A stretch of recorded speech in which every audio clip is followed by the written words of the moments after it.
ఈయనెవరో డిఎస్సిలో జాబ్ కొట్టినాయనంట. ఈయన ఇప్పుడు ఏం మాట్లాడుతున్నారో చూద్దాం మనం. ఒక సామెత ఉంది, పట్టించమ్మ వంకాయమ్మ అంటే వంగయనమ్మ మంగళవారమమ్మ అనిందంట.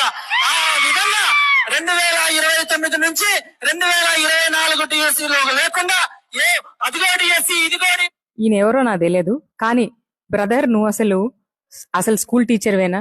వంగలేక మంగళవారం ఇదేనా నువ్వు పిల్లలకి నేర్పించాలనుకున్న సంస్కారం, నేర్పించే సంస్కారం? అక్కడ అలాంటి ఒక ప్లాట్ఫామ్ లో ఇలాంటి వాడుతున్నప్పుడే అర్థమైంది నువ్వు చదివి పాస్ అయ్యి ఎగ్జామ్ రాసి టీచర్ అయినవా లేకపోతే ఇంకెట్లేను. ఫర్ యువర్ క్లారిటీ నీకోసం జస్ట్ 30 seconds లో చెప్తా. ఆ 4 years ఎందుకు నోటిఫికేషన్ ఏం లేదు, 2024 లో నోటిఫికేషన్ ఎందుకు ఇవ్వాల్సి వచ్చింది అనేది.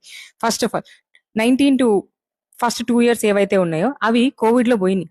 ఆ తర్వాత నేషనల్ ఎడ్యుకేషన్ పాలసీ 2020 వచ్చింది కాబట్టి అక్కడ ఉన్న సీట్లు రేషియో ఏవైతే ఉందో అవి రేషనలైజేషన్ చేయాలి కాబట్టి ఆ ప్రక్రియ కోసం జియో నంబర్ 117 ఇంప్లిమెంట్ చేశారు కాబట్టి తర్వాత రేషనలైజ్ చేసిన తర్వాతనే నోటిఫికేషన్ ఇచ్చారు. ఈ ప్రాసెస్ అంతా నీకు తెలుసా తెలియదా? చదువుకున్నావా లేకపోతే ఇంకేం చేసినావు? First of all Jio number 117 ఏంటో చూడు. నేషనల్ ఎడ్యుకేషన్ పాలసీ 2020లో 5th క్లాస్ లో 5.5 చదివినాక వచ్చి ఇలాంటి మాటలు మాట్లాడు. దీంట్లోనే అర్థమవుతుంది నీ నాలెడ్జ్ ఎంత, నీ తెలివి ఎంత అనేది. That itself proves you are unfit to be a teacher అని. నువ్వా టీచర్వి? నువ్వా పిల్లలకి చదువు చెప్పేది? నువ్వు అక్కడ ఒక టీచర్ లాగా వచ్చావా లేకపోతే నారా లోకేష్ గారికి లేకపోతే టీడీపీ పార్టీకి ఒక ఏజెంట్ లా వచ్చి మాట్లాడుతున్నా?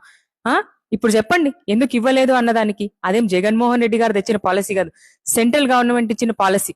దానివల్ల ఆయన తప్పక రేషనలైజ్ చేయాల్సి వచ్చి ఆ 2 years ఆ రేషనలైజేషన్ లో ఇన్వెస్ట్ చేశారు.